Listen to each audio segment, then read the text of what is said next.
tout mon cœur. Il y a des gens qui possèdent des secrets. Vous obligé de les garder. Tu peux semer et te mettre dans le cœur.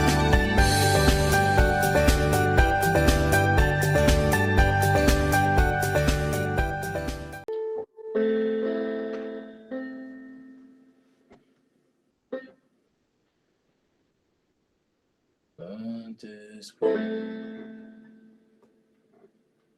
je m'attends. Sharabidas Kupirime. Oh, Shaparaki. Oh, magnifique Saint-Esprit. Oh, Saint-Esprit, je m'attends. Oh, Saint-Esprit, à toi, à ta plénitude, à toi, à ton revêtement, Saint-Esprit. Cher Paraclet, je m'attends. Cher Paraclet, à toi, oh, à ta plénitude, à toi. Oh, je veux être le revêtement, Saint-Esprit. Plusieurs voies semblent mener à la vie, mais leur issue c'est la mort. Je m'attends. Sur le chemin de la vie, tu es ma victoire. À toi, tu es ma vie éternelle. À toi, c'est toi que je veux aimer, Saint-Esprit. Oh Saint-Esprit, je m'attends. Oh, je m'attends à toi, à ta plénitude, à toi, à connaître qui tu es, Saint-Esprit. Ne nous laisse pas tels que nous sommes, je m'attends. Ne nous laisse pas comme nous sommes, à toi. Amène-nous à te rencontrer, à toi. Amène-nous à être remplis de toi, Saint-Esprit. Oh, cher Paraclet, je m'attends. Glorieux Paraclet, à toi, à ta plénitude, à toi. Au cœur de Dieu en moi, Saint-Esprit. Oh, cher Paraclet, je m'attends. Oh, je m'attends à toi, à ta plénitude, à toi.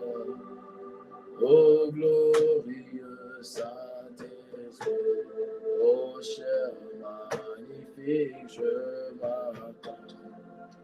Oh, moi je m'attends à toi, à ta plénitude, à toi.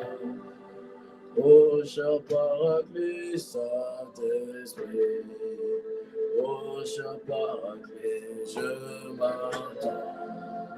Oh, je m'attends à toi, cher Paraclet, à toi.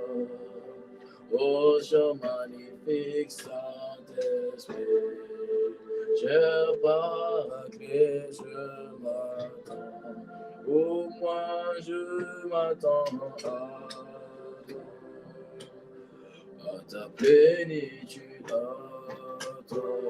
Oh, cher magnifique Saint-Esprit, Saint-Esprit, je m'attends. Oh, moi je m'attends à toi. Oh, tu es le plus important à toi. Oh, cher Paraclet, Saint-Esprit. Aranis kafinas kopalananda, stevenandina. Sa paraneglos eplai ibenada. À toi, à toi, à toi, cher Paraclet. À toi, à toi. À toi, à toi, à ta présence, à toi, à ton intimité, à toi, au cœur de Dieu en moi, à toi, Esprit de Dieu, à qui tu es en moi, à toi, ô cher Paraclet, à toi, oh, à toi, à toi, à toi, à toi, à ta plénitude, à toi. Saint-Esprit, nous voici dans ta présence, dans la présence du Père, dans la présence de Jésus le Christ. Nous demandons que tu nous fasses grâce de comprendre ce que tu veux télécharger en nous par ton esprit. Fais-nous grâce. Nous avons besoin de comprendre ces choses. Viens nous délivrer de la folie qui attache au cœur de l'enfant. Viens nous faire comprendre la valeur qu'il y a dans les horizons. Nous te supplions, Esprit de Jésus-Christ. Comme des enfants, nous sommes à tes pieds. Parle-nous. Alors saisis-toi de ma bouche et viens parler comme jamais tu as parlé auparavant. Afin que ce message ne soit pas un simple message, mais que ce message résonne comme une trompette qui va réveiller tout ce mouvement, qui va réveiller toutes les communautés, afin que quiconque connecté ou pas connecté, qu'un écho, une soif localise la personne.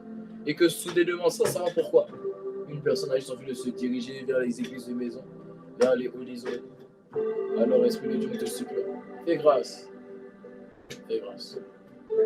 À toi nous disons, à toi soit l'honneur, la louange et la gloire. Béni sois-tu au siècle des siècles. Toi, seul sage, toi, divin potier, honneur, louange et gloire à toi. Au nom de Jésus-Christ. Amen, amen, amen, amen. Amen, amen, amen, amen. Amen. Gloire à Dieu. Gloire à Dieu, la famille. Alors, bienvenue à notre rendez-vous des consacrés. Bienvenue. Je vais juste dépasser le piano. En attendant, ce que tu vas faire, alors que je dépasse le piano, tu vas prendre ton téléphone. Tu vas dire aux gens, hey, allez la famille, on se connecte, on vient écouter ce que Dieu a à dire. Là, tu prends le lien, tu le partages et tu demandes à une personne de se connecter. Et assurément, Dieu va nous faire du bien. Dieu va nous faire du bien. Je suis persuadé. C'est que ça m'a fait du bien, il m'a parlé. Et c'est fort, c'est un puissant message. Donc, partageons le lien pour notre téléphone, partageons le lien à la famille, partageons le lien par la grâce de Dieu.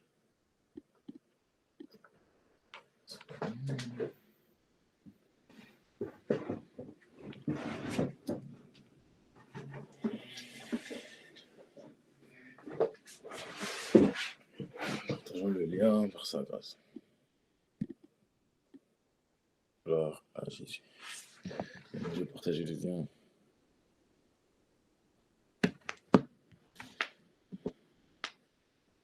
Supra andis capilla mandeva. Enushke pevinagos. Scopelinan deva lunat. Mantos capenam beriandos tepelus. Solivadulan de vida. Pourtant, partager le lien en privé, partager le lien partout. Ce message-là, et même là, cette semaine, il faut qu'au niveau de la coordination, ce message-là, on puisse le ramener. Il faut qu'il soit traité rapidement. Il faut qu'on puisse le ramener dans les groupes moins de 4 fois cette semaine. Je t'assure. En fait, laisse-moi faire comprendre comment. On est en train de parler de la vie éternelle. On parle de la vie éternelle depuis maintenant quelques semaines. Mais en fait, laisse-moi faire comprendre que le secret de la vie éternelle, en fait, qui est déjà en toi, parce que tu as reçu Jésus-Christ, mais le secret de sa manifestation, en fait, c'est dans les horizons. Et on parlera de qu'est-ce que les horizons. Alors, avant de commencer mon message, j'aimerais vraiment bénir Dieu pour les 31 jours de prière qu'on a eu. Oh là là, mon Dieu. 31 jours de prière. Vous savez, il y a des choses que Dieu fait, tu ne te rends pas compte. C'est trop spirituel, c'est bizarre. Moi, je dis, c'est le mot que j'ai pu trouver qui décrit Dieu. Dieu est un Dieu bizarre. Pas péjorativement, mais Dieu est un Dieu bizarre. C'est-à-dire, il a trop de paramètres, on ne le comprend pas. Il est trop grand. Il est trop bon, il est trop grand, il est trop merveilleux. Et quand je vois les 31 jours, pour moi, c'est le fruit de sa grandeur. 31 jours. Et si vous vous rappelez bien, le premier jour, Dieu avait dit quoi? Et Dieu avait dit la folie. Il a dit la folie. Et après, il a dit la folie de Dieu. La folie de Dieu n'est pas la folie de Dieu n'est pas la folie des hommes. La sagesse de Dieu n'est pas la sagesse des hommes. Il a dit comment des personnes qui n'arrivent même pas à prier une semaine, chaque jour, 1 heure, c'est-à-dire être à fond, à être constant dans 1 heure de prière pendant 7 jours. Comment Dieu peut leur dire de prier 31 jours d'affilée? Comment? Mais justement, vous avez vu quoi? C'est ça qu'on appelle la sagesse de Dieu. Pour les personnes qui n'étaient même pas capables d'honorer une alliance de 7 jours, Dieu nous a fait la grâce d'honorer une alliance de 31 jours. Je t'assure, tu t'es peut-être pas rendu compte, mais Dieu t'avait parlé. Et t'as dit, ton visage va changer. Ton visage spirituel a changé. Pas, je ne parle pas de visage physique. Ton visage physique n'a pas changé. Peut-être même ta peut-être même tu as eu des boutons.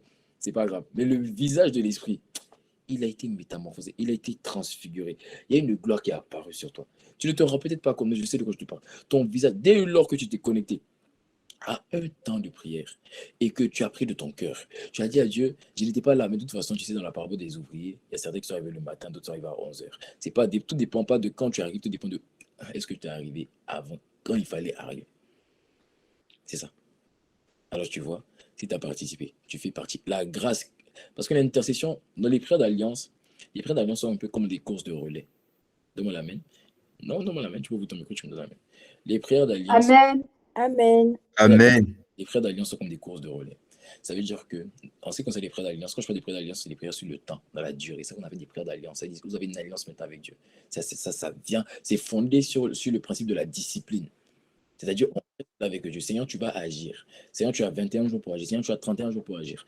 Généralement, les prières d'alliance, c'est une course de relais parce que Dieu sait que la constance de l'être humain, même pas forcément parce qu'il a en termes de volonté, mais vous savez que même, je dirais en termes même du programme de la personne.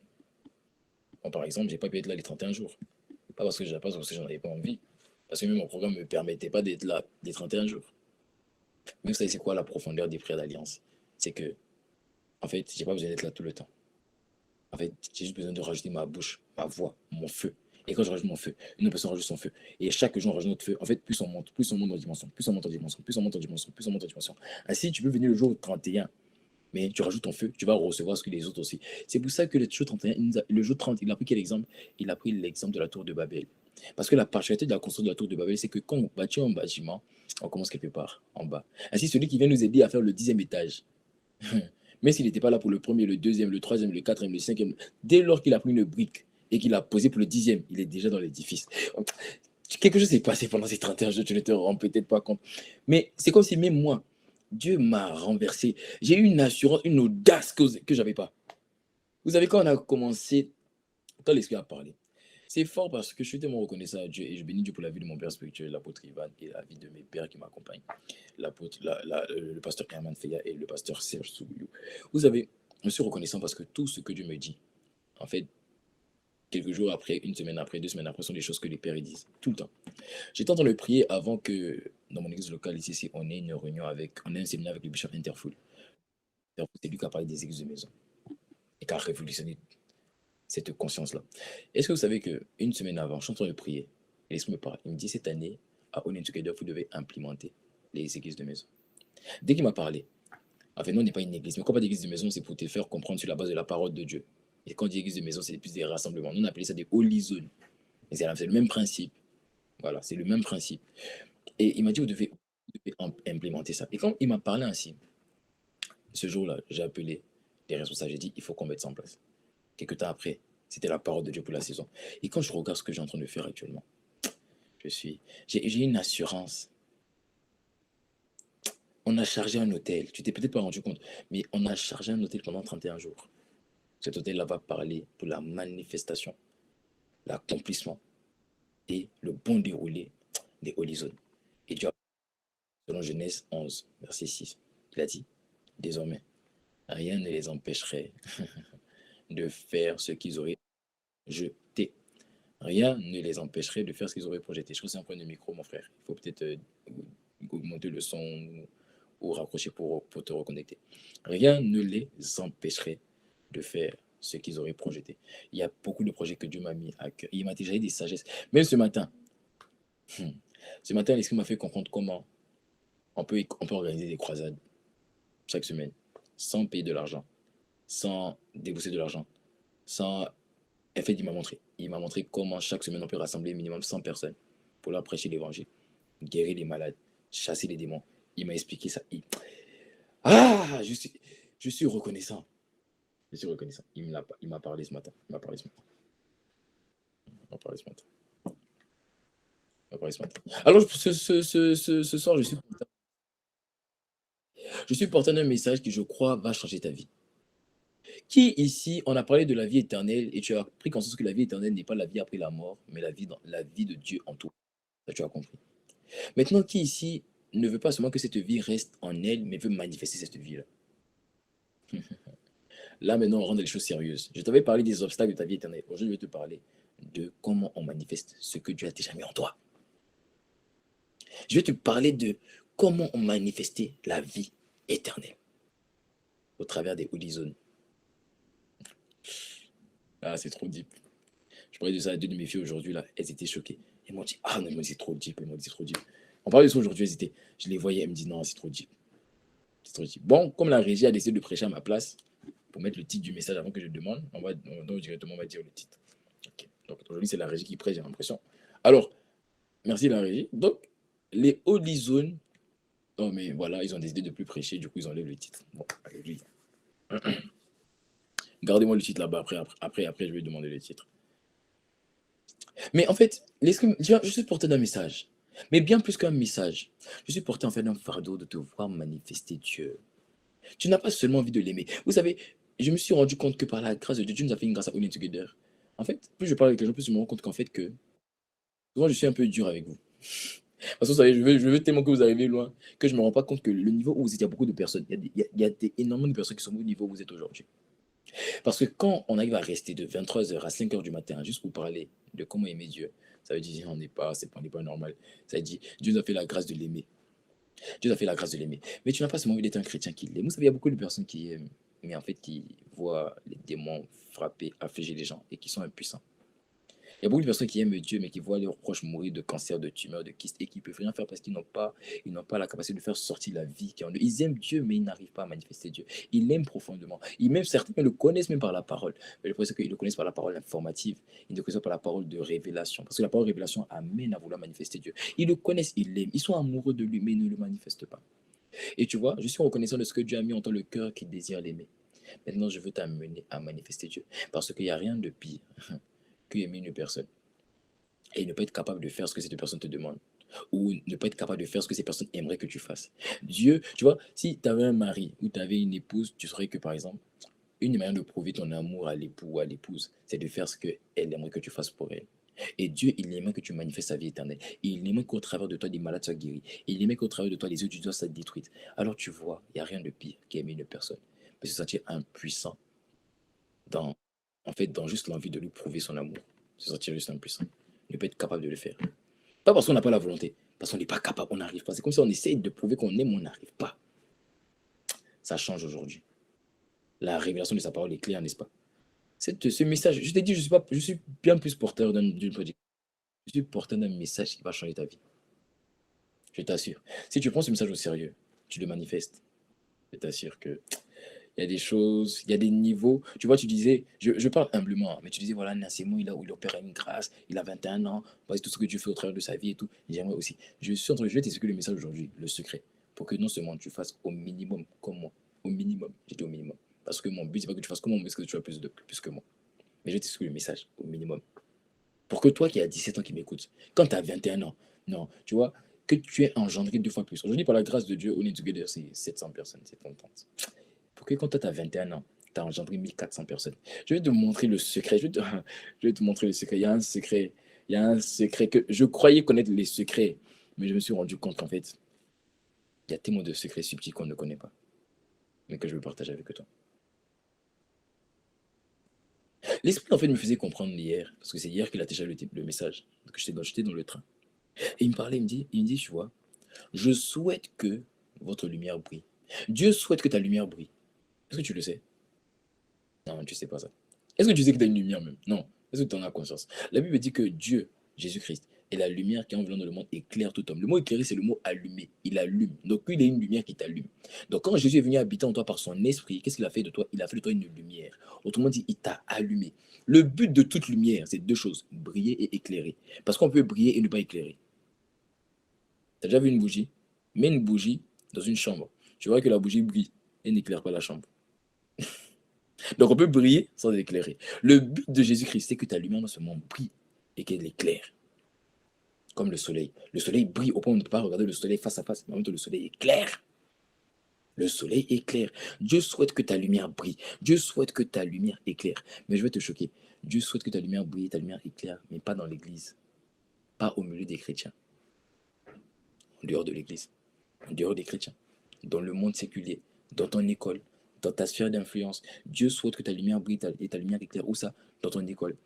Dans ton lieu de travail. Dans ta famille, au milieu des gens qui ne croient pas en lui, au milieu des gens qui sont malades, au milieu des incirconcis. C'est là-bas, c'est là-bas. C'est là-bas que Dieu souhaite que ta lumière, quoi? Brille. Est-ce que tu es avec moi? Alors, mais si tu es avec moi, donne-moi amen. Amen. Dieu souhaite que ta lumière brille. Amen. Dieu souhaite que tu puisses éclairer. Mais rappelle-toi, Dieu souhaite que tu puisses éclairer, mais pas dans l'église. Pas dans l'église. C'est pas dans l'église que Dieu souhaite que tu puisses éclairer. Parce que dans l'église, tu vas éclairer qui? Nous, on est des lumières. Tu vas éclairer qui? Le but, c'est pas que tu éclaires dans l'église, le but, c'est que tu éclaires dans le monde. Parce que c'est dans le monde qu'il y a les ténèbres. La lumière n'a pas été faite pour éclairer la lumière a été faite pour éclairer dans les ténèbres. Et le monde, c'est les ténèbres. L'école, dans ton école, là, il y a des gens qui sont dans la dépression. Il y a des gens qui sont dans la pornographie. Il y a des gens qui sont dans la masturbation, qui sont dans la colère, le divorce des parents, la schizophrénie, la folie, la démence, la perte d'intelligence, qui sont la perte de mémoire. Les gens sont dans les ténèbres. C'est là-bas que Dieu souhaite que tu brilles. Dieu ne souhaite pas que tu brilles à l'église. Dieu ne souhaite pas que tu brilles au milieu des saints. Dieu ne souhaite pas que tu brilles au milieu des chrétiens. Dieu souhaite que tu brilles où ça? Dans les ténèbres. Dans le monde. Dans le monde. Mais le seul bémol, c'est quoi? C'est que très peu de personnes ont exercé leur lumière à briller. Beaucoup de personnes veulent briller, mais ne savent pas que pour briller, il faut entraîner sa lumière à briller. Il faut entraîner sa lumière à briller. On ne brille pas du jour au lendemain. Il faut que ta lumière ait eu un entraînement. Il faut exercer ta lumière à briller. Il faut apprendre à ta lumière à éclairer. Tu ne te lèves pas comme ça pour commencer à briller. Tu ne te lèves pas comme ça pour éclairer. C'est pour ça qu'avant que Dieu présente David devant Goliath et que Dieu le présente à 30 ans devant Israël, vous savez ce que Dieu a fait? Dieu l'a amené à briller. Où ça? Dans l'école du Saint-Esprit. Dans la bergerie. C'est là-bas qu'il a appris à tuer Goliath. Où ça? Quand il tuait le lion, quand il tuait l'ours, avant de prier, pour que tout le monde te voie, pour que les gens dans le monde reconnaissent que tu as une lumière, que tu es différent, que tu es sage, que tu es intelligent, que tu es puissant, que tu as de l'autorité. Ça va commencer où? Ça va commencer d'abord quelque part. Il faut que Dieu exerce ta lumière. Dieu ne peut pas te présenter au monde s'il ne t'a pas d'abord entraîné. Dieu ne peut pas te présenter au monde s'il ne t'a pas d'abord exercé. Dieu ne peut pas présenter ta lumière pour briller dans les ténèbres s'il n'a pas appris à ta lumière à briller. Dieu va tout d'abord parce qu'il t'a allumé. Mais tu es nouveau, tu as une nouvelle lumière. Qu'est-ce qu'il va faire? Il va t'enseigner c'est quoi briller. Parce que la Bible dit que la lumière n'a pas été appelée à briller sous le boisseau. Mais si la lumière n'a pas... Je vais te poser une question. Si la lumière n'a pas été appelée, Matthieu 5, si la lumière n'a pas été appelée à briller sous le boisseau, alors pourquoi c'est sous le boisseau que la lumière se trouve? Ça sous-entendu, quand la lumière a été allumée, on l'a mis sous le boisseau. Elle a été allumée peut-être même sous le boisseau. Mais elle n'est pas destinée à rester sous le boisseau. Elle est sortie du boisseau. Le boisseau, c'est comme, si tu veux, c'est comme un chevet. Ok? C'est comme une table. Je sais pas, regarde, c'est un meuble qui cachait les lumières. On mettait ça pour conserver les lumières. Mais si c'est pas appelé à briller sous le boisseau, la première question que je me pose, c'est comment la lumière a fait pour arriver sous le boisseau? Ça veut dire qu'il y a un temps où tu dois être sous le boisseau. Il y a un temps où tu dois apprendre à briller sous le boisseau. Il y a un temps où tu dois tellement éclairer sous le boisseau que, en fait, tu éblouis tellement le boisseau que Dieu maintenant va dire, hey, sors du boisseau, va éclairer. Mets-toi au plus haut des montagnes et puis éclaire les sphères d'influence. Mais ça va commencer où ça? Où ça? En bas du boisseau. Alors Dieu va toujours exercer. Est-ce qu'une personne est avec moi? Dieu va toujours exercer ta lumière afin que tu puisses briller et éclairer convenablement. Dieu va toujours exercer ta lumière. Alors c'est où est le terrain d'entraînement de ta lumière? Avant que Dieu te présente au monde, avant que Dieu te distingue dans le monde, dans la sphère d'influence, dans ton école, dans ta famille, dans le monde professionnel, avant que Dieu te distingue, où est-ce qu'il t'apprend à briller? Où est-ce qu'il t'apprend à éclairer? Où est-ce qu'il le fait? Au milieu des saints. C'est dans l'église, c'est au milieu des chrétiens, c'est au milieu de la communauté, c'est au milieu des saints. C'est là que Dieu va d'abord t'enseigner. Ça veut dire le but de Dieu, si tu as compris ce que je viens d'expliquer jusqu'à là, le but de Dieu, avant de te distinguer dans le monde, c'est de te distinguer à l'église. Et je ne parle pas de l'église des murs, je parle au milieu des saints. Parce que tu sais que, bon, je ne veux pas dire ça sur Internet, sinon les gens vont les couper, ils vont dire, ah, on l'a attrapé. Il a dit, c'est une église, pardon. Je n'ai pas dit ça. Mais Dieu veut d'abord te distinguer au milieu de nous. Dieu veut d'abord que tu sois distingué avant d'aller te distinguer dans le monde.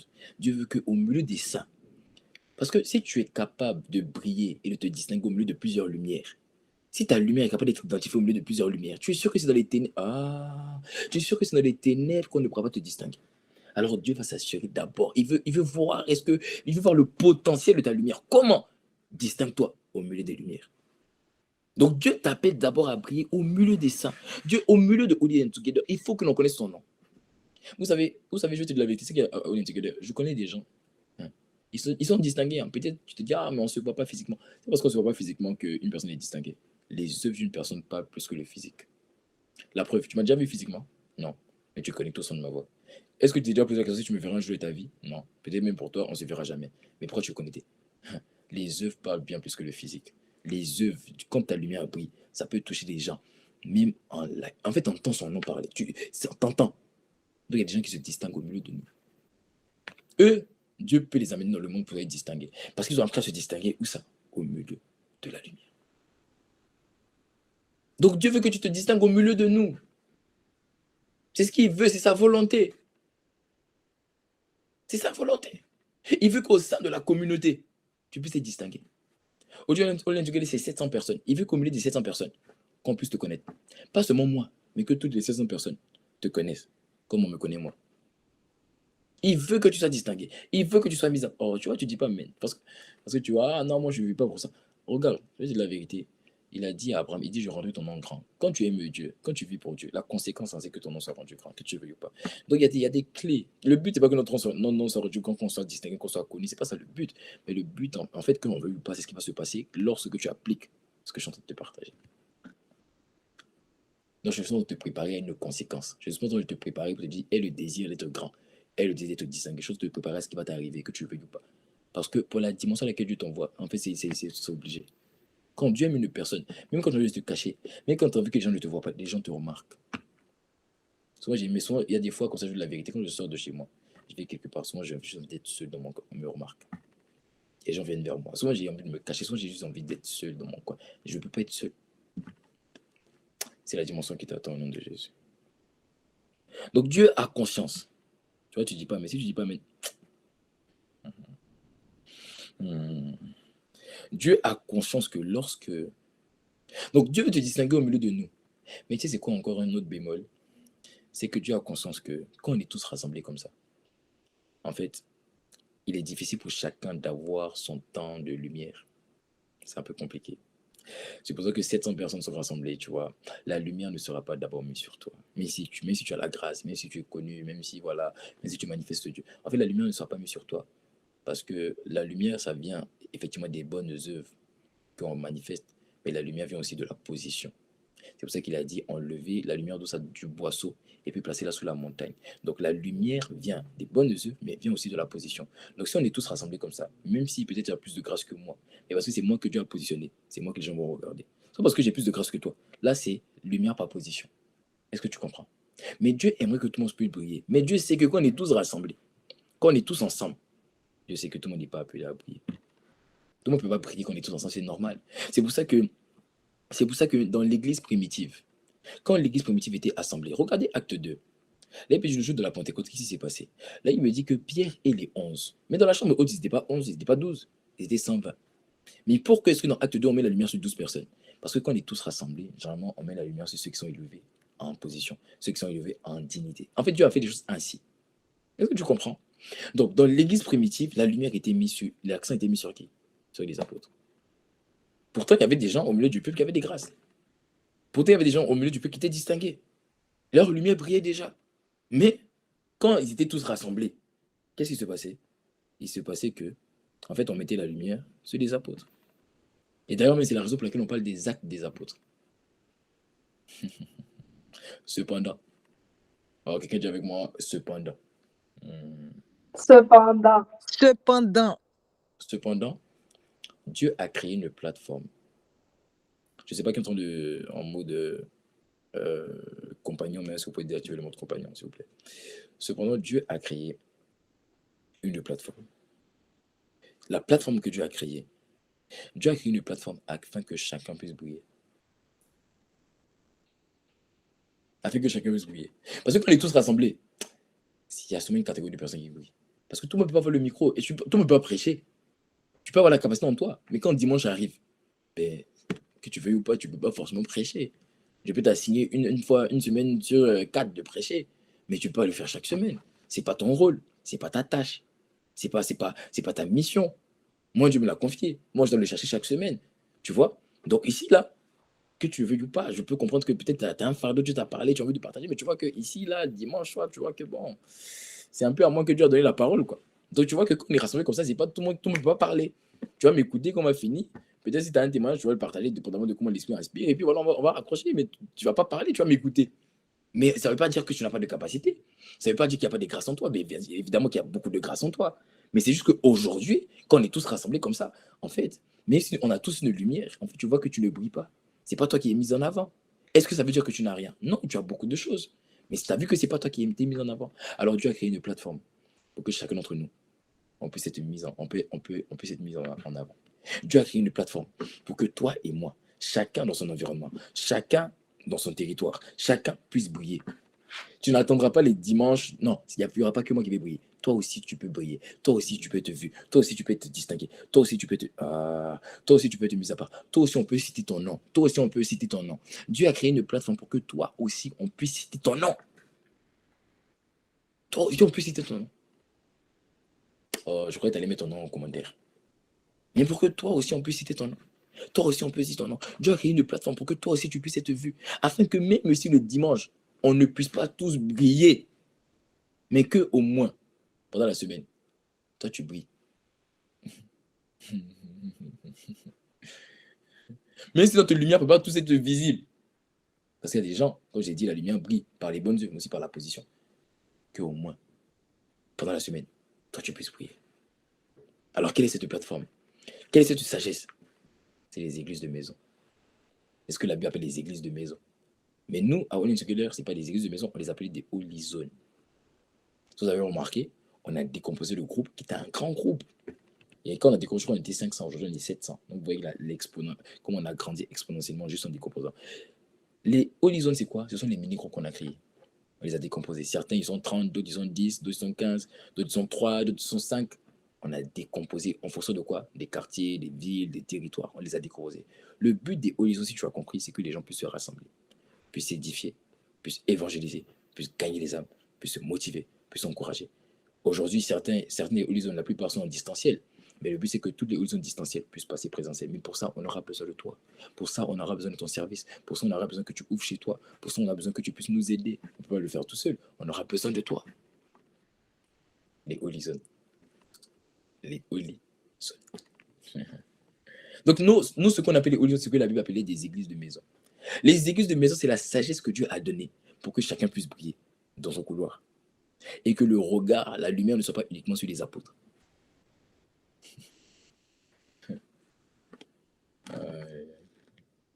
Les holy zones, c'est la sagesse que Dieu a donnée à All In Together pour que la lumière ne soit pas seulement sur moi ou un Adelphos quelconque ou les membres du staff, mais pour que la lumière soit sur chacun d'entre nous, chacun, toi aussi. Que des âmes puissent dire, qui vont rentrer dans ce mouvement, puissent dire, on est venu ici à cause de lui. On a été encouragé à cause de lui. On a été guéri à cause de lui. On a été restauré à cause de lui. On a été délivré à cause de lui. Les forteresses qui s'étaient érigées dans le système de pensée ont été renversées, ébranlées à cause d'elle, à cause de lui. C'est ce qui sera dit à ton sujet. C'est ce qu'on dira à ton sujet. C'est ce qu'on dira à ton sujet. Les églises de maison. Acte 2, verset 46. Acte 2, verset 46. Acte 2, verset 46. Regardez.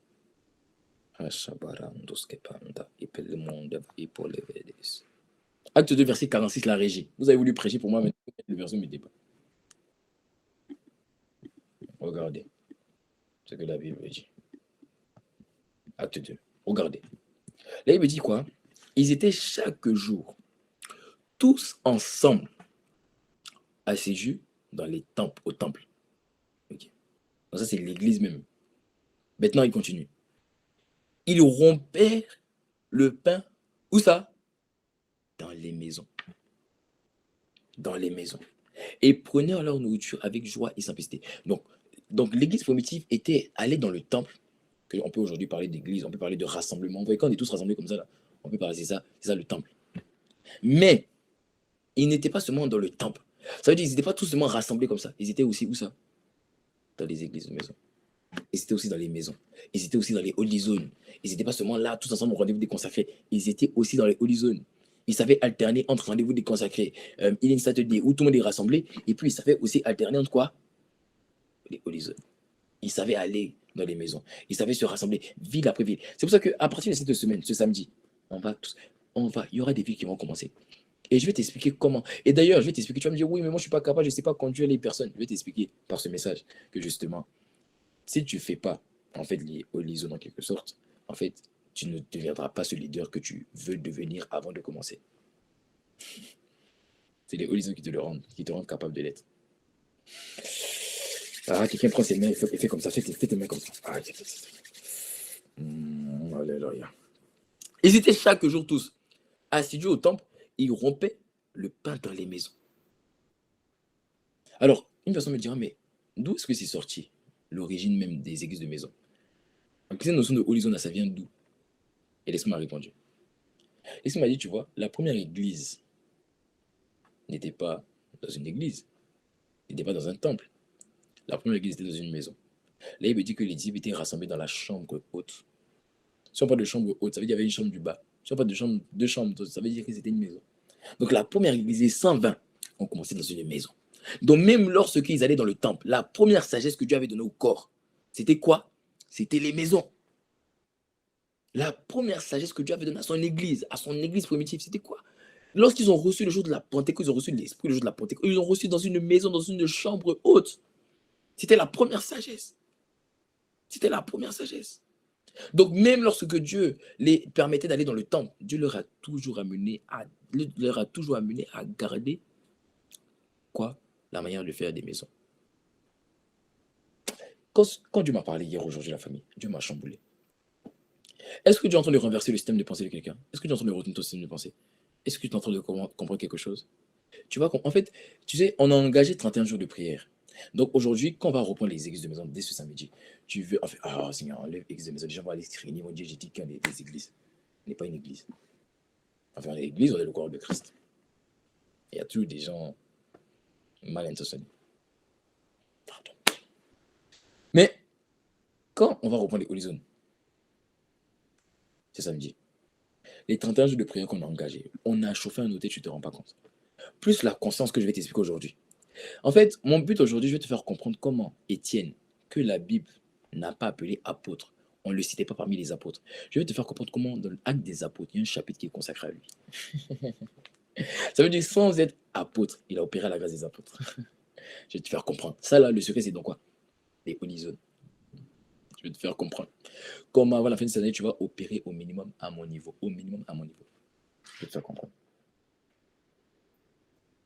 Donc, la base même, le fondement même de l'église, c'est les églises de maison. Parce que le jour de la Pentecôte, ça a eu lieu dans une chambre haute. Donc, même quand ils grandissaient, il fallait les gens, où ça? Ensemble, dans les maisons. Parce que si vous lisez la Bible, vous allez voir que d'abord, ils étaient 120. Après, les 120 sont passés à 3120. Les 3120 sont passés à 5120. Ils ont gagné 3000 âmes. Après, ils ont gagné 2000 âmes. Après, dans Acte 6, on dit qu'il y avait une multitude. Ça veut dire qu'on ne pouvait plus les compter. Malgré qu'on ne pouvait plus les compter, ils demeuraient où ça? Dans les maisons. Je crois que Dieu va nous faire grandir de manière exponentielle. Je parlais aujourd'hui avec mon père spirituel, le pasteur Ivan, on parlait aujourd'hui ensemble. Et je lui disais qu'il avait fait une prière pour moi l'année dernière. Et l'année dernière, on était 300 quand il a fait la prière. Mais moins de 1 an après, parce qu'on n'est pas, c'était le mois de juin. Moins de 1 an après, on est passé à 700. Comment en moins de 1 an? Nous, on avait pris 2 ans pour trouver 300 personnes. En moins de 1 an, on est 400 personnes. Mon frère, quand il a prié, il a relâché une grâce. La grâce a amené Dieu à parler selon la grâce de son serviteur. Quand Dieu a parlé, il a envoyé une sagesse. Parce que Dieu, c'est pas parce qu'on a prié pour toi que ça se manifeste. Dieu va te donner une sagesse si tu obéis. Là, maintenant, la grâce qui a été relâchée va opérer. Quand je vois les sagesses que Dieu a données à la suite de la prière de mon père spirituel, l'apôtre Iban, je vous assure. J'en parlais avec lui, je dis, papa, en fait, quand je vois la sagesse que Dieu a donnée par rapport à la prière, il faut que j'aide l'église. par rapport à ça.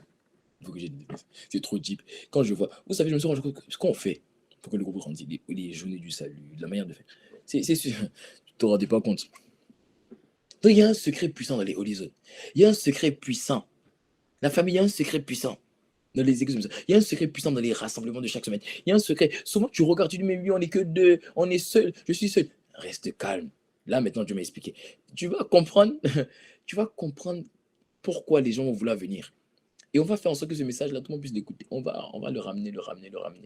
Il faut qu'il soit traité. Je parle maintenant pour la QSF Team. Il faut qu'il soit traité au plus tard demain soir et posté. Cette semaine, il faut qu'on le regarde. Il faut qu'on le regarde au moins 3 fois chacun.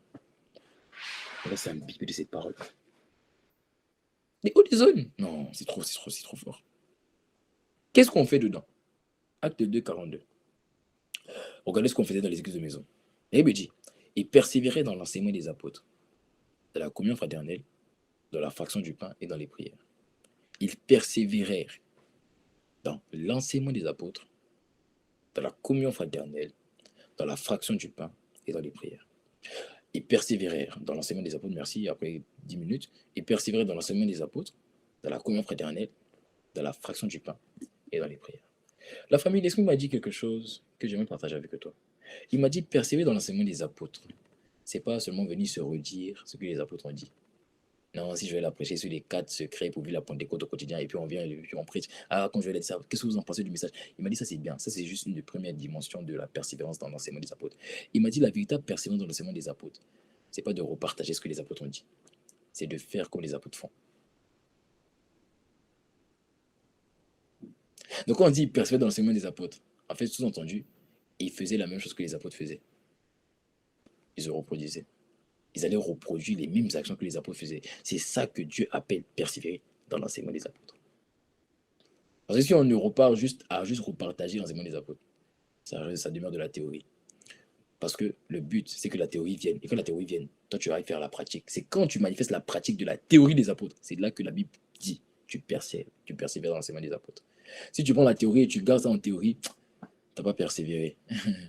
Tu as juste mieux. Tu t'es redire à toi-même, tu as médité l'enseignement des apôtres. On n'a pas dit ça, on dit persévérer. Le persévérer, c'est quand tu prends la théorie et tu le rends pratique. C'est ce qu'eux, ils faisaient. Donc, voyez ce qu'on fait dans les Holy Zones. Les Holy Zones, c'est quand je viens le dimanche et puis je te dis, hey, ta vie doit changer. Tu dois aller chasser les démons, gagner les âmes. Ça, j'ai parlé. Mais c'est quand? La semaine qui suit, le samedi, tu te rassembles. Et puis ce que j'ai dit, tu le manifestes. C'est là qu'on dit persévérer dans l'enseignement des apôtres. Une personne comprend. En fait, laissez-moi faire comprendre, tout simplement la famille. Que les églises de maison, je vois une personne, je crois qu'il n'y a que Maïla qui est excitée. Je crois qu'il y a une personne qui ne comprend pas la profondeur de ce message. Non, je crois qu'il n'y a qu'elle qui est excitée. En réalité, laissez-moi me faisait comprendre qu'en réalité, les Holy Zones, en fait, étaient une plateforme pour que chacun d'entre nous puisse grandir, manifester la vie éternelle, puisse briller. En fait, il puisse se distinguer, en fait. Puisse se distinguer. Et je vais vous parler d'un gars dans la Bible. On l'appelle Étienne. Étienne a compris les églises de maison, comme très peu de personnes ont compris. Il a compris avec une sagesse incroyable.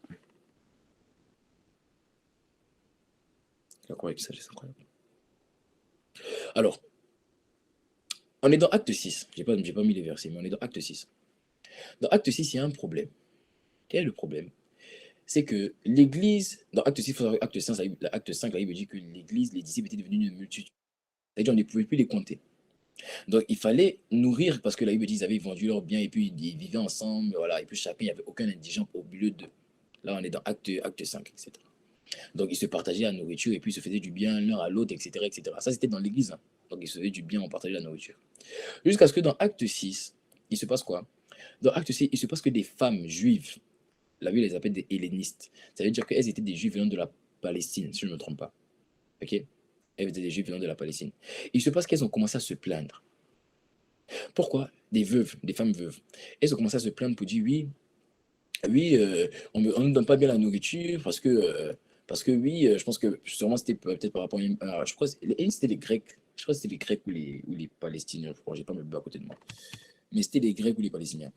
Mais en fait, c'était par rapport à un problème culturel, en fait. Donc, elles se sentaient, en fait, méprisées par rapport aux différences culturelles qu'elles avaient avec les Juifs bruts. Les Juifs vraiment de naissance, les Juifs nés en Israël, vous voyez, les Juifs que Jésus a notifiés comme étant. Jésus a vu un de ses disciples et il a dit voici un Juif dans lequel il y a point de fraude. En fait, le mot point de fraude, là, ça ne veut pas dire qu'il n'avait jamais péché. Il parlait un bandit, c'était un bandit. C'était un pécheur, le gars avait déjà péché. Mais pourquoi il a dit voici un Juif dans lequel il y a point de fraude? C'est parce qu'en fait, il était un Juif, il n'était pas mélangé. Ses parents, c'est pas que son père, c'est pas qu'ils avaient accepté la religion juive. Non, ils étaient nés juifs, de descendants juifs d'Israël. En fait, il était pur, il était sans juif pur. C'est pour ça qu'il a dit voici un juif dans lequel il y a point de fraude. Donc, si vous voulez, les hellénistes étaient un peu comme des juifs dans lesquels il y avait des fraudes, parce qu'ils étaient mélangés. Donc, ils étaient un peu en fonction de la loi, parce que vous savez, les juifs étaient beaucoup compliqués dans l'association avec les autres peuples, etc., etc. Donc, en fonction de la loi, ils se sentaient un peu méprisés. Les vieux se sentaient un peu méprisés. Donc, ils disaient qu'on leur servait pas bien la nourriture. Ils disent oui, tout le monde a 2 viandes, nous on a une viande. Hein? Tout le monde a 3 viandes, nous on a une viande. Hein? On ne comprend pas comment nous on peut avoir une viande. Hein? Donc, c'était un problème de viande. Voilà, dis avec moi, ouvre ton micro, dis avec moi, c'était un problème de viande. C'est pas un problème de viande. C'était un point de viande. Donc, vous voulez la cuisse. Hein? Donc, on leur donnait des morceaux de poulet qu'elles ne voulaient pas manger. Donc, elles étaient énervées. Maintenant, regardez. Elles vont se plaindre. Et quand elles vont se plaindre, les apôtres vont convoquer la multitude. Et la Bible dit, les apôtres ont dit, il n'est pas bon que nous délaissions. Le mot délaisser, ça veut dire que nous enlevons notre attention. Ah, il dit, il n'est pas bon que nous délaissions le ministère de la parole, c'est-à-dire ce que je suis en train de faire. Et c'est bien plus profond que ça. Le ministère de la parole et la prière pour servir aux tables. Il va leur dire maintenant, choisissez parmi vous 7 qui, vous savez, ont un bon témoignage, qui seront capables de faire cette tâche-là. La tâche de quoi? De servir aux tables, d'aider au partage, d'aider à la coordination, d'aider. C'est ça, c'était ça qui n'est pas bon. On va rentrer dans la dimension où moi je vais juste me concentrer sur ce que je dois dire dimanche. Tout le reste, je ne me concentre pas. Pour l'instant, on n'est pas encore arrivé. Il y a beaucoup de personnes, je bénis Dieu pour tous ceux qui me déchargent. Vraiment, je bénis Dieu. On n'est pas encore arrivé au stade où je peux dire, la famille, je me concentre uniquement sur le ministère de la parole et la prière. Mais je prie que selon que Dieu te donne le cœur de me décharger, que tu te donnes la sagesse qu'il a donnée à ces personnes-là pour pouvoir s'occuper du peuple pendant que les apôtres, eux, ils faisaient quoi? Ils étaient sur la parole, dans la prière. Parce que tu sais, à chaque fois que une personne qui est en charge de ta croissance spirituelle, en fait, délaisse la prière et la méditation qui vient t'édifier, qui vient te soutenir, ce que tu ne sais pas, c'est en fait que, cette personne est comme un parapluie. En fait, à chaque fois qu'elle délaisse pour s'occuper des choses que toi, tu aurais pu la décharger pour s'en occuper, en fait, c'est comme si le parapluie se ferme un peu plus. Ainsi, tu laisses des gaps, tu laisses des trous. C'est pour ça qu'il faut décharger. C'est pour ça qu'il faut venir servir en Lien Together. Il ne faut pas seulement être là depuis des années, tu es là depuis des mois, tu es là, tu n'as jamais servi. Ce que tu ne comprends pas, c'est qu'en fait, à chaque fois que je vais faire des choses que toi, tu aurais pu faire à ma place, alors que ce temps-là, c'est 1 heure que j'ai pris, c'est 2 heures que j'ai pris, c'est 3 heures que j'ai pris, j'aurais pu les utiliser pour pour que Dieu me parle et qu'il me donne des idées, qu'il me dise faites ça, pour ta croissance. En fait, ce qui s'est passé, c'est que la couverture qui peut te protéger des attaques est en train de se fermer. Mais gloire soit rendue à Dieu, parce qu'il y a des gens qui me déchargent. Du coup, pendant que toi, tu ne me décharges pas et que ça se ferme, il y a d'autres personnes qui me déchargent, donc ça garde le parapluie ouvert. Mais il faut que chacun d'entre nous, on puisse avoir la mentalité de décharger. La mentalité de décharger. Oh, la famille, je continue. Donc, regardez. Donc, maintenant, il faut choisir 7 personnes. Bon, comment tu choisis 7 personnes au milieu de multitudes? Quand des multitudes, ça veut dire qu'on ne pouvait pas les compter. On leur dit, choisissez combien? Uniquement 7 personnes. Alors, regardez. Ils vont choisir maintenant 7 personnes. Parmi les personnes, on choisit qui? On dit, ils élurent. Ça veut dire, c'était une élection. Ils ont voté. On dit, ils élurent qui? Étienne. Homme plein de foi et d'esprit. Ça veut dire qu'il était rempli du Saint-Esprit, il était rempli de foi. Il choisit Philippe, il choisit, les autres, là, le nom est bizarre. Procom, Nicacor, Timon, Parlimas, Nicolas, Procélite, ils avaient des noms de Pierre. Donc, la Bible dit, ils ont choisi Étienne, homme rempli d'Esprit Saint et de foi. La question, en fait, que j'ai posée à Dieu quand Dieu m'a parlé, j'ai dit, mais, comment parmi des multitudes, il faut choisir 7 personnes, et puis on choisit Étienne. On dit des multitudes, mais les multitudes se sont arrangées. Ils étaient en accord pour choisir Un homme, ta famille, un frère, il n'a pas de titre, il est comme toi et moi. Mais toute la multitude s'est rassemblée pour dire, lui là, il a un bon témoignage. Il est rempli d'Esprit Saint et de sagesse. Il peut nous aider. Laisse-moi répondre, vous savez pourquoi? Parce que, regardez ce que la Bible dit. Regardez la description de Philippe. C'est que la Bible dit, Philippe était plein d'Esprit Saint. Et de quoi? De foi. Si on dit qu'il était plein d'Esprit Saint, ça veut dire qu'il était rempli du Saint-Esprit. Si on dit qu'il était rempli du Saint-Esprit, ça sous-entend qu'il avait le caractère. Donc, on le reconnaissait pour une personne qui avait le caractère de Christ. Donc, déjà, ça l'a distingué. Au milieu de la multitude, on savait que lui, il a le caractère de Jésus. Lui, il a la joie de Jésus. Il a la paix de Jésus. Il a la bonté de Jésus. Il a la tempérance de Jésus. Il a la foi de Jésus. Il a l'amour de Jésus. En fait, il s'était distingué par son caractère au milieu d'une multitude, au point où parmi 7, on dit au point où parmi une multitude, on l'a choisi parmi les 7. En premier d'ailleurs. On dit homme plein d'Esprit Saint. Deuxième point, la famille. Donc regardez, hein, tout le peuple a remarqué que quoi? Tout le peuple a remarqué qu'il était quoi? Il avait le caractère. Deuxième, on dit qu'il était rempli de foi. C'est quoi la foi ici? La foi, c'est l'audace. Ça veut dire qu'on connaissait Philippe, on connaissait Étienne, excusez-moi, on connaissait Étienne comme un gars audacieux. Il osait faire des choses. Il ne s'arrêtait pas seulement pour regarder, il osait faire des choses. Il avait l'audace que les apôtres avaient. Et laisse-moi parler. Quand l'Esprit m'a fait comprendre, il m'a dit en fait, quand on dit que Philippe, Étienne, Philippe, j'ai quoi avec Philippe? En fait, peut-être la semaine prochaine, je vais te parler de Philippe. Là, je te parle d'Étienne, peut-être je vais te parler de Philippe la semaine prochaine. Quand on te dit qu'il était homme plein de foi, tu sais, l'Esprit m'avait dit, ça veut dire quoi? Quand on dit, ça veut dire qu'il avait de l'audace. Quelle audace? Ça veut dire que tout ce que les apôtres faisaient, comme miracle, signe, prodige, ils partaient le refaire aussi. Du coup, on le connaît comme une personne qui osait faire comme les apôtres. Donc, dès qu'il arrive dans l'église, automatiquement, il cherche les paralytiques aussi. Il dit, ah, un homme impotent a marché. Non, c'est que je peux faire marcher un impotent. Un aveugle a vu. Non, c'est que je peux faire voir un aveugle. Un sourd a entendu. Non, c'est que je peux le faire. Il était, donc le peuple le connaissait comme étant un gars audacieux. Il ne voyait pas seulement les apôtres pour dire c'est seulement eux. Il partait le faire. Donc la Bible dit qu'il était rempli de foi. Il était rempli d'audace. Il était rempli d'audace. Alors ma question, c'est que comment est-ce que le peuple a su qu'il avait le caractère, qu'il était audacieux? C'est parce que Étienne, il manifestait son audace et son caractère dans les églises de maison, dans les holy zones. C'est dans les holy zones que Étienne faisait quoi? Il osait. Donc il voyait que par exemple on dit tout le monde de prière, et puis une personne qui était malade, qui avait des taches, les taches ont disparu. Qui ne voyait pas, a vu, qui n'entendait pas, entendu. Les kystes ont dégagé, les boules ont dégagé, les règles douloureuses ont dégagé, que les paralytiques ont marché pendant les temps de prière, les in Saturday. La personne ne dit pas, waouh, c'est glorieux, gloire à Dieu. La personne va dans les horizons et dit, non, je vais faire pareil, je vais oser pareil, je vais aller dans la rue, je vais arracher des béquilles, je vais chasser les démons, je vais parler aussi, je vais prier, puis les gens vont rentrer dans la présence de Dieu aussi. C'est ça, être rempli de foi. C'est ça, être rempli d'audace. Être rempli d'audace, c'est ça. C'est oser aller refaire. Et c'est ce que la Bible dit que Étienne avait. Étienne n'avait pas de titre. Il n'avait pas de titre, la famille. Tout ce qu'il voyait, il allait le refaire. Donc la Bible dit qu'il était rempli de foi. Il était rempli de foi. Ainsi, regardez, au sein du peuple, sans être appelé apôtre par les hommes, il a une renommée. Au point où parmi une multitude, on le reconnaissait comme étant un gars différent. Ah, la famille. Parce que le groupe en Israël deviendra grand, ça sera une multitude.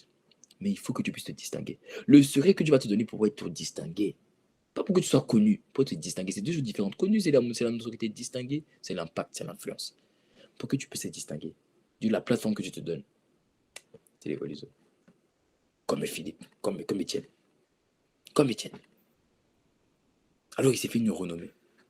Au point où, écoutez bien, au point où dans des multitudes, il a été distingué. Comment une personne peut être distinguée? On dit qu'il y a 10 000 personnes, on ne peut pas les compter, des centaines de milliers de personnes. Et toi, tu arrives à te distinguer parmi 7. Même les concours, même toi, tu as fait des concours pour entrer dans les écoles, on ne t'a pas pris. Tu sais comment c'est compliqué. Même les concours de 1000 personnes, quand on te prenne parmi 10 personnes pour entrer dans l'école, tu vois comment c'est compliqué. On se dit multitude, multitude. Il a été distingué. Qu'est-ce qu'il a distingué? L'esprit de foi, l'esprit d'audace. Donc l'esprit m'a parlé. Mais là, je ne vais même pas rentrer dans mon message encore. Là, je t'explique les bases. Peut-être je vais m'arrêter là pour continuer la semaine prochaine. Non, je vais télécharger. Mais regarde. En fait, l'esprit m'a fait comprendre tout simplement. Imagine, en fait, les holy zones, le but des holy zones, parce que tu sais, tout ce qu'on fait, on le fait pour que, en fait, la vérité ne soit pas hypocrite, tu vois. Tout ce qu'on fait, on le fait parce que c'est un avantage pour nous. Tu peux pas dire que tu fais les choses juste parce que non, j'aime Dieu, non, arrête ça, pardon, arrête. Tout ce que tu fais, c'est parce qu'il y a un avantage pour toi. Et en fait, quand tu veux amener une personne à adhérer à quelque chose, il faut lui montrer quels sont les avantages pour elle. Faut pas lui dire non, c'est bien, Dieu va te bénir. Les gens disent, oh, c'est bien, la Bible dit, oh, les gens veulent savoir quels sont les avantages. Donc, je suis venu aujourd'hui te présenter quels sont les avantages. Il y a une vie éternelle en toi pour qu'elle soit manifestée. Tu auras besoin des holy zones. En fait, les holy zones viennent t'amener à t'exercer. En fait, à manifester les œuvres surnaturelles qui sont censées te distinguer dans le monde. Parce que j'ai commencé ma prédication en te disant quoi? Que ta lumière ne doit pas briller à l'église. Elle doit briller dans le monde. Mais pour que ta lumière puisse briller dans le monde, en fait, Dieu va commencer à te faire manifester les œuvres qui vont te distinguer dans le monde, mais à l'église, au sein, au milieu des saints.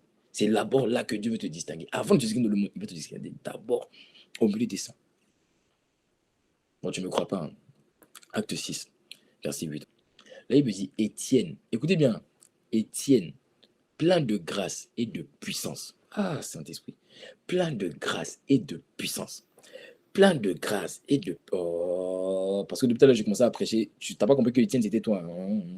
Étienne, plein de grâce et de power. Plein de grâce et de...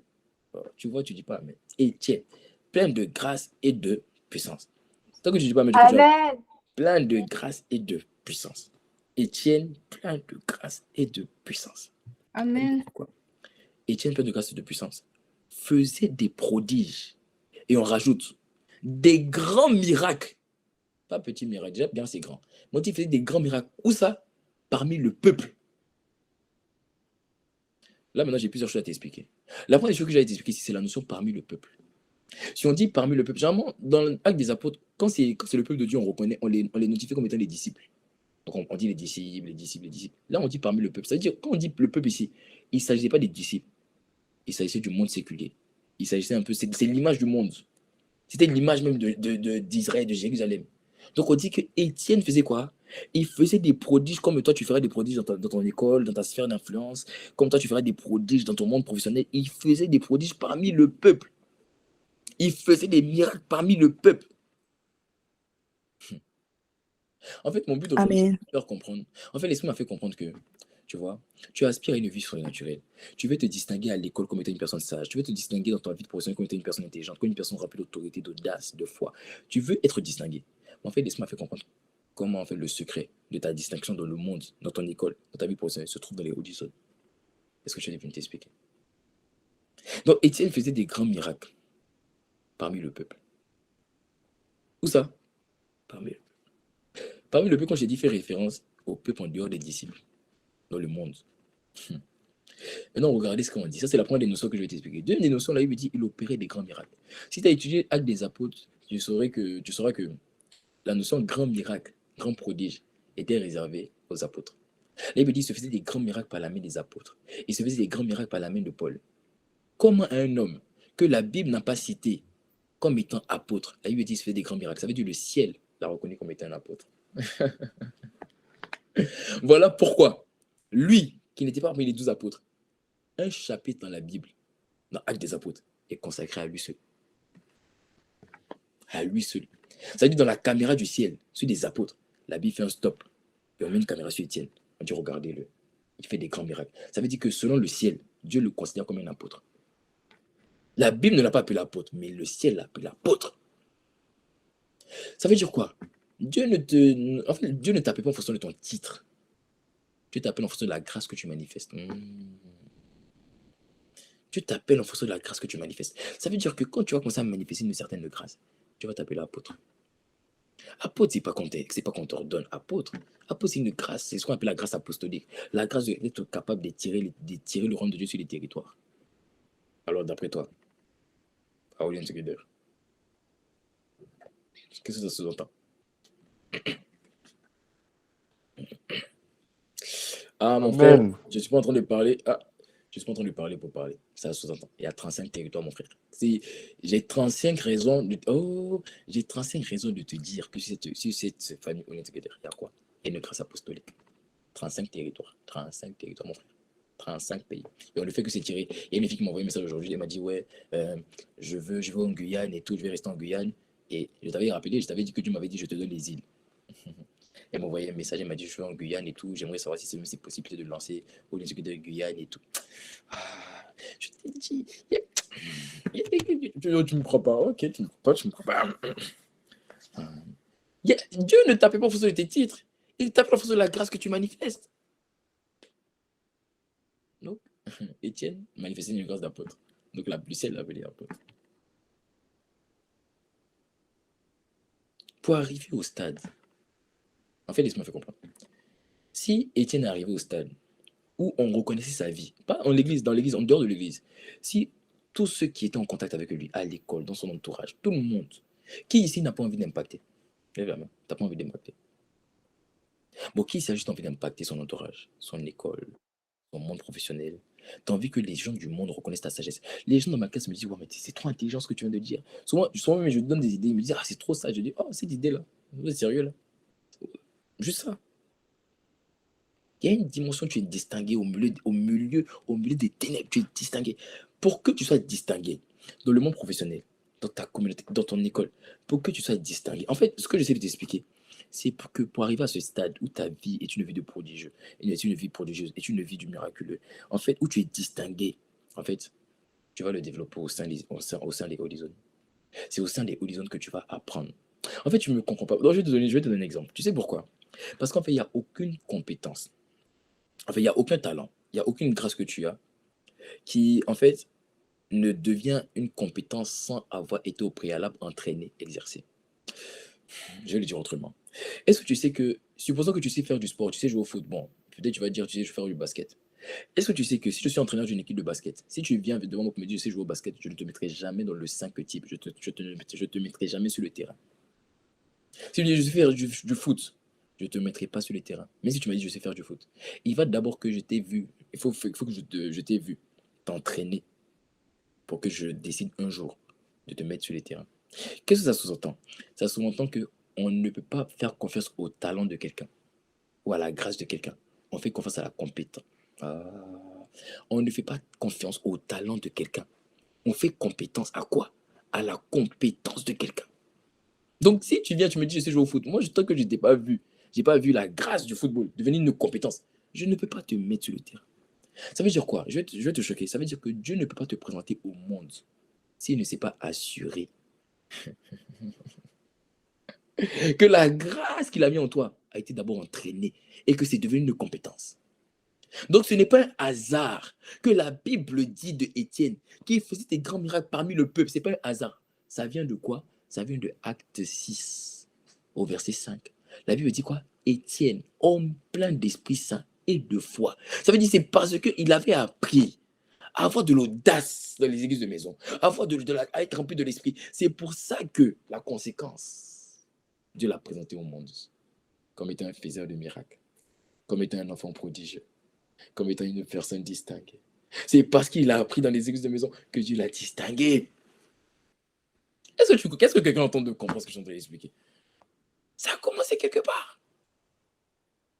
En fait, ce que je suis t'expliquer, c'est que Dieu ne peut pas te présenter au monde sans, en fait, avoir exercé, en fait, la vie éternelle qui est en toi. Et la plateforme pour exercer la vie éternelle qui est en toi. En fait, ce que j'essaie de te faire comprendre, c'est que si tu veux que Dieu te distingue dans le monde, en fait, t'es obligé, de suivre un peu des horizons, en fait. Mais tu vois, si je t'avais expliqué ça comme ça, si je t'avais dit ça comme ça, t'allais dire, ah, qu'est-ce qu'il raconte lui? Mais là, je t'ai fait comprendre par la parole. Donc, tu comprends que c'est la vérité. Parce que, non, Dieu m'a fait la grâce d'être assez intègre. Moi, je ne vais pas pour retenir ton cerveau. Est-ce que tu viens de croire par la parole ce que je viens de t'expliquer? Le gars s'est distingué d'abord parmi les lumières, avant qu'il soit distingué parmi les ténèbres. Il a appris à avoir de l'audace. Et je vais te choquer. L'esprit m'a fait comprendre comment, en fait, si tu n'as pas appris, en fait, à exercer la vie éternelle qui est en toi, au travers des plateformes des Holy Zones, Dieu ne peut pas t'emmener dans le monde. Tu ne seras pas distingué là-bas. Parce que ça reste une grâce que tu as, mais qui n'est pas devenue une compétence au point où on te reconnaisse dans le monde comme étant sage, comme étant intelligent, comme étant fort, comme étant bon. Il faut que ça travaille d'abord. C'est par les Holy Zones que tu apprends à persévérer dans la prière. C'est par les horizons qu'on opère avec l'audace des apôtres. C'est par les horizons qu'on apprend la mentalité de leadership. Tu penses que quand les gens on arrive, on dit, ah, toi, c'est une mentalité, t'es un leader. Quand tu arrives à l'école, t'es un leader. Quand tu arrives dans le monde, on dit, ah, mais où est-ce que tu as eu la grâce du leadership? C'est dans les horizons. C'est dans les horizons que tu peux prendre en charge les gens, que tu restes en contact avec les gens, que tu les appelles. Je suis pas en train de parler au pilote, je suis en train de parler à quiconque est connecté parce que si tu es là, tu n'as pas seulement envie d'être sous la responsabilité de quelqu'un, tu veux aussi ouvrir une horizon par la grâce de Dieu. Tu veux commencer quelque chose. Tu veux aussi avoir cette mentalité. Il n'y a pas que moi qui dois te diriger, toi aussi, Dieu t'appelle à diriger. Alors tu vois, en fait, ce que l'Esprit m'a fait comprendre, c'est qu'en fait, tu sais que c'est même par les horizons qu'on devient vainqueur de la peur. Parce que dans les horizons, on va évangéliser. Et quand on va évangéliser, on soumet la peur. On soumet la peur. C'est par les horizons de l'Esprit m'a expliqué qu'on est délivré de la timidité. Parce que quand tu es assis au milieu d'une table avec 10 personnes, tu vas parler. Tu vas apprendre à parler, tu vas apprendre à t'exprimer. Ainsi, tu arrives dans le monde professionnel, on dit, mais comment est-ce que tu as appris à faire des mémoires comme ça? Comment est-ce que tu as appris à aussi bien t'exprimer à l'oral? Où est-ce que tu as appris ça? Horizon. J'ai appris ça dans les horizons. C'est là-bas qu'on me donne l'opportunité de parler. Parce que dimanche, comme ça, tu n'auras pas l'opportunité de parler, mon frère. Tu n'auras pas l'opportunité de parler. C'est moi qui parle. Tu vois? Mais aujourd'hui, c'est ça qui va te distinguer. Tu sais que c'est dans les horizons qu'on apprend à porter les fardeaux des autres. C'est dans les horizons qu'on apprend à méditer la parole. Mais si tu savais c'est quoi la puissance de la parole, tu saurais que... Parce qu'il a dit quoi? Il dit, médite ce livre jour et nuit, afin que tu aies quoi? Du succès dans tes entreprises. Ça veut dire que c'est dans les horizons, c'est la conséquence des horizons qui peuvent te donner du succès dans tes entreprises, mon frère. Parce que tu vas faire au quotidien, les buts de ta parole donne de l'intelligence au simple et des clairs mes sentiers. Ça veut dire que tu sais que quand une personne t'appelle sage, c'est la Bible que tu as médité constamment qui fait que la personne, une sagesse est sortie de toi, une intelligence est sortie de toi. Alors ça veut dire quoi? Or, dans les horizons, on va t'apprendre à lire la Bible. On va t'apprendre à évangéliser. On va t'apprendre à prendre la parole. On va t'apprendre à arracher les béquilles. C'est dans les horizons qu'on apprend à détruire les œufs du diable. Ainsi, quand tu vas au travail, ta collègue, ta voisine de classe te dit, oui, non, j'ai mal à la tête. Tu dis, ah, t'as mal à la tête, ça tombe bien. Ah, Dieu m'a donné une main là. Dieu m'a donné une main bizarre. Il y a le Saint-Esprit dans ma main là. Ah. C'est dans les horizons qu'on apprend ça, la famille. C'est dans les horizons qu'on apprend ça. En fait, si tu as compris mon message, parce que là, j'ai pris les passages. Moi, je vais t'expliquer. Et la différence entre le passage et le message.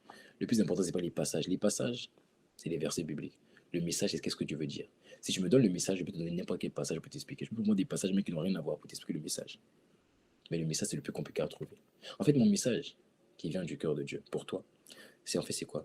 C'est qu'il y a une vie surnaturelle en toi. Et cette vie surnaturelle qu'on appelle la vie éternelle, Dieu veut la manifester, non pas à l'église, il veut la manifester dans le monde.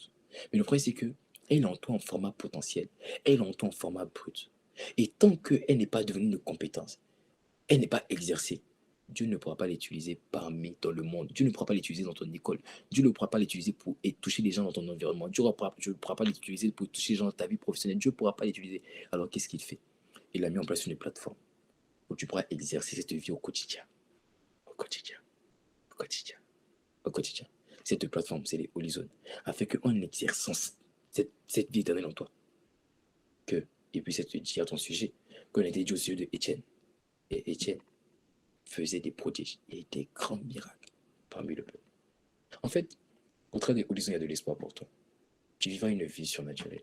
On te reconnaîtra comme une personne qui va diriger ta génération et ton époque. Mais tu vas te travailler d'abord là. C'est là-bas que Étienne a appris.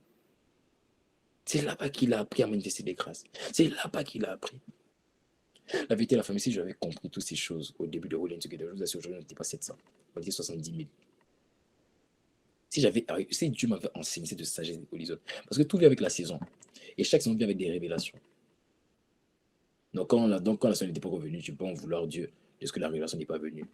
Tu vois? Donc, souvent, les chrétiens ont dit oui, mais si je savais. Mais oui, justement, la saison n'était pas propice pour savoir. Tu n'as pas le temps de te morfondre, de culpabiliser si je savais. Mais imaginez, si on avait cette sagesse, il y a 3 ans, aujourd'hui, on était 70 000. Pour commencer une horizon de la famille, il faut que vous soyez juste 3. Juste 3. 3. Alors tu me diras aujourd'hui j'appartiens à une horizon. Ok. Mais en fait tu peux. Tu peux ouvrir. Il faut juste 3. Juste 3 personnes. 3 personnes, c'est fini. Ça commence. Parce que Dieu attend juste un départ de feu. Quand Dieu m'a parlé, il m'a dit je te donne les îles. Le même jour, il a envoyé 2 personnes, 2 pays qui étaient dans les îles. Haïti, la République dominicaine, le même jour, dans le groupe. Ta famille, tu attends un départ de feu. Il y a une vie éternelle en toi. Elle doit être manifestée. Pas à l'église. Pas à l'église. C'est pas à l'église, c'est pas le but. Le but, la finalité de la vie éternelle en toi, c'est que ça soit manifesté où ça? Dans le monde. Mais Dieu ne peut pas présenter cette vie éternelle qui est en toi dans le monde si c'est simplement en format brut. Il faut qu'il le travaille. Pour travailler ça, la plateforme, c'est l'évolution. C'est l'évolution. Alors cette semaine, on implémente l'évolution. On les prend au sérieux. Mon but, c'est qu'aujourd'hui, par la grâce de Dieu, il y a plus de 30 horizons. Mon but, par la grâce de Dieu, c'est que, avant la fin de cette année, en fait, on passe à 20, 25 horizons qui seront en présentiel. C'est ça mon objectif. Et c'est là-bas qu'on ira par la grâce de Dieu. 25. Et j'espère que tu n'as pas oublié. Dieu t'a dit quoi avant-hier? Et tout ce qui ils auraient projeté de faire, rien ne les empêcherait de l'accomplir. Il n'y a rien qui va nous empêcher. On verra 25 horizons présentiels. Avant. Et ça, c'est le minimum. Présentiel. On va d'abord commencer chaque 2 semaines. Mais au bout d'un moment, on va faire chaque semaine. Pas parce qu'on va t'obliger à faire chaque semaine. Tu vas prendre plaisir à chaque semaine, apporter la joie, guérir les malades, encourager. Que toi-même, tu vas venir me voir pour dire pardon. Faisons ça chaque semaine. C'est trop bien. C'est la grâce à laquelle on sort. Amen. 25 horizons. Aujourd'hui, par la grâce de Dieu, en présentiel, là, on est déjà 30. En présentiel, je crois qu'on est 8, 9. Cette semaine, on va rajouter 2 autres. 3 autres. Le but, avant la fin de cette année, pour qu'on soit 25. Qui chaque semaine, chaque 2 semaines, ils vont évangéliser. J'imagine si chaque 2 semaines, 3 personnes, 4 personnes. Moi, je ne suis pas compliqué. Ceux qui me connaissent, ceux qui sont dans mon entourage, ils savent, ceux qui me parlent. Moi, je ne suis pas compliqué. Moi, je ne suis pas une personne des foules. Moi, je veux que Christ soit glorifié. J'imagine si chaque semaine, 4 personnes en 2 groupes vont évangéliser. Je t'assure. Et que chaque groupe gagne minimum une âme. Qui fait 25. Ça veut dire chaque semaine, on aura gagné 50 âmes. 50 âmes. 50 âmes. 50 âmes. Avant la fin de cette année, laisse-moi t'annoncer ce qui va se passer. 3 choses. Il y aura 25, minimum 25 horizons présentiels. On sera plus de 1000 dans ce groupe. Et il y aura plus de 50 pays connectés dans ce groupe. Aujourd'hui, on est à 35 pays connectés. On a 700 dans le groupe. On est à 25. Et la plateforme des horizons sera la meilleure des plateformes pour amener les gens qui ne peuvent pas forcément se rassembler à être édifiés, être encouragés. Les dimanches, faut pas penser que tout le monde va se connecter un dimanche. C'est la volonté de Dieu, oui, ça viendra avec le temps. Mais en fait, le raccourci que Dieu va prendre pour que les gens se connectent le dimanche, c'est les horizons. Il faut que toi, tu puisses les encourager. Il faut qu'ils te fassent confiance pour que quand tu leur dis, ah, il y a le message de la semaine, venez écouter. En fait, chacun ici rassemble en fait sa horizon. C'est ce qui va arriver. Je suis reconnaissant. T'as pas vu comment je suis content de donner ce message? On n'est pas au complet ici. Hein. T'as vu, on n'est pas au complet. On est très loin d'être au complet. Mais t'as vu comment je suis ravi de donner ce message? Parce qu'en fait, Dieu m'a montré le secret. Il y a de l'espoir pour nous. Et rien ne les empêcherait de faire ce qu'ils auraient projeté. Rien. Il n'y a rien qui va nous empêcher. Béni soit Dieu, le seul sage, à Jésus le Christ. Au nom de Jésus, nous avons ainsi prêché. Amen.